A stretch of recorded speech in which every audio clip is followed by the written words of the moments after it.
कहने का मौका दिया। जिस महंगाई से पूरा देश कराह रहा है, मैं चंद लाइनों से अपनी बात शुरू करूंगा कि वो जिनके हाथ में हर वक्त छाले रहते हैं, वो जिनके हाथ में हर वक्त छाले रहते हैं, आबाद उन्हीं के दम पे महल वाले रहते हैं। ये देश जिनके हाथ में छाले हैं मान्यवर, उन्हीं के दम पर है, उन्हीं के दम पर है। लेकिन ये सरकार किसके लिए काम कर रही है? नौजवान कहता है नौकरी दे दो, सरकार कहती है पैसा नहीं है, अग्निवीर लेके 4 साल की नौकरी करो। भारत की सेना कहती है पैसा दे दो, सरकार कहती है तुम्हारे बजट का 63,000 करोड़ रुपए कम करेंगे। माताएं बहनें कहती हैं गैस का सिलेंडर बढ़ गया, बच्चे के दूध का दाम बढ़ गया, आटा दाल चावल महंगा हो गया, उसको कम कर दो, सरकार कहती है पैसा नहीं है। किसान कहता है फसल का दाम दे दो, फसल का दाम दे दो, सरकार कहती है पैसा नहीं है।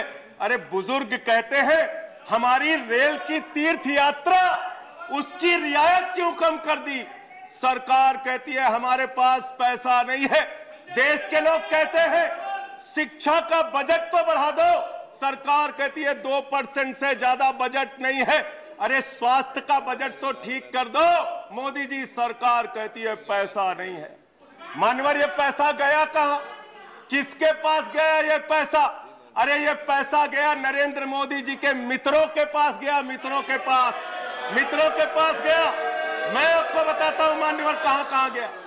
20,000 करोड़ रुपए लेके नीरव मोदी मेहुल चौकसी भाग गया, 10,000 करोड़ रुपए लेके विजय माल्या भाग गया, 3,000 करोड़ रुपए लेके ललित मोदी भाग गया, 6,000 करोड़ लेके नितिन संदेशरा भाग गया।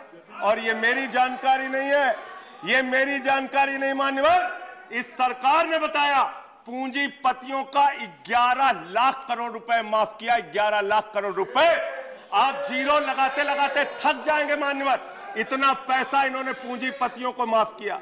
और इस सरकार को एक सनक है, इस सरकार को एक सनक है, मोदी सरकार को एक सनक है, उसको ये सनक है हमको अपने मित्र को अमीर बनाना है, हमको अपने मित्र को अमीर बनाना है, हमको अपने मित्र को दुनिया का सबसे बड़ा अमीर बनाना है। और मालूम है मान्यवर उसको कितना कर्जा दिया इस सरकार ने? 2.5 लाख करोड़ रुपए, 2.5 लाख करोड़ रुपए मान्यवर, 2.5 लाख करोड़ रुपए। जीरो लगाते लगाते थक जाएंगे। एक इंसान को 2.5 लाख करोड़ रुपए और बच्चे के दूध पे टैक्स लगाते हो, आटा दाल चावल पे टैक्स लगाते हो, हिंदुस्तान के गरीब आदमी का खून चूसने का काम करते हो। सरकार किसके लिए चल रही है मान्यवर? यह सरकार किसके लिए चल रही है? इसको ध्यान से हमें सोचना पड़ेगा। जब हम इसी सदन में किसान के काले कानून का विरोध कर रहे थे, हमें सस्पेंड करके बाहर कर दिया गया। 1 साल के बाद ये सरकार कहती है अब हमें होश आ गया, हमारी तपस्या में कमी रह गई, हम काला कानून वापस ले रहे हैं। क्यों भाई? 1 साल पहले कानून वापस ले लेते तो 750 किसानों को शहीद नहीं होना पड़ता। आज एक छोटी सी बच्ची, 6 साल की बच्ची ने प्रधानमंत्री को चिट्ठी लिखा है मान्यवर। उसने लिखा है मम्मी से जब पेंसिल मांगती हूं तो मम्मी मुझे मारती है, मम्मी जब पेंसिल मांगती हूं तो मम्मी मुझे मारती है। वो कीर्ति दुबे पूछ रही है मान्यवर मोदी जी कहां है, मोदी जी कहां है? मैं उस कीर्ति दुबे को बताना चाहता हूं मोदी जी की पूरी सरकार झारखंड में विधायकों की मंडी में व्यस्त है, विधायकों की मंडी में व्यस्त है। विधायक के खरीदने में लगे मान्यवर, विधायक खरीदने में लगे। ये पूंजीपतियों की सरकार चल रही है, पूंजीपतियों की गुलामी करने वाली सरकार चल रही है, जो इस देश के अंदर महंगाई बढ़ाने का काम करती है। गरीब के लिए खाने के लिए पैसा नहीं, 800 दवाओं पर, कैंसर की दवा पे, किडनी की दवा पे, टीबी की दवा पे आपने दाम बढ़ा दिया, आपने अस्पताल के कमरे तक पे दाम बढ़ा दिया। आपकी सरकार डीएचएफएल के लिए काम करती है।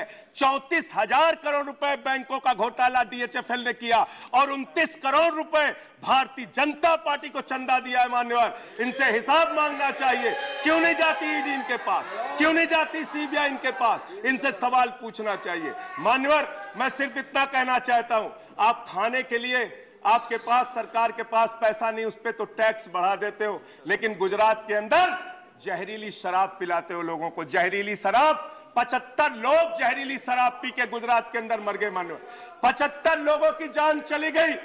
दिल्ली के मुख्यमंत्री केजरीवाल जाते हैं देखने, गुजरात का मुख्यमंत्री उन लोगों से मिलने नहीं जाता, देश के प्रधानमंत्री उन लोगों से मिलने नहीं जाते, दिल्ली के मुख्यमंत्री केजरीवाल उन लोगों से मिलने जाते हैं।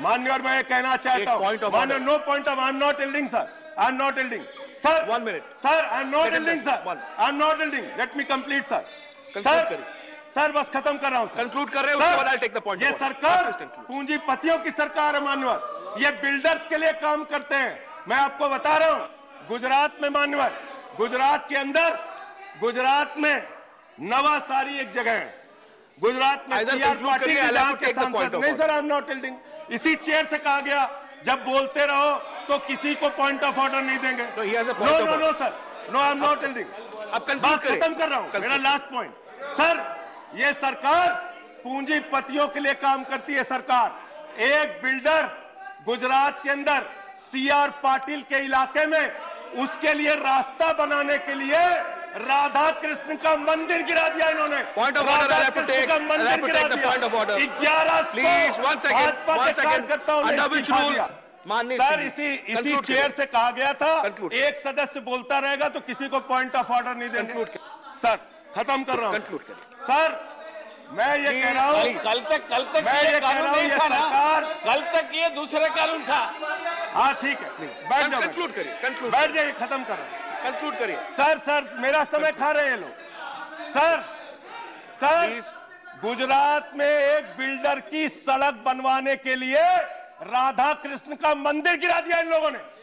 कंक्लूड करिए, ये बिल्डर्स की गुलामी कर रहे हैं। Please conclude, please.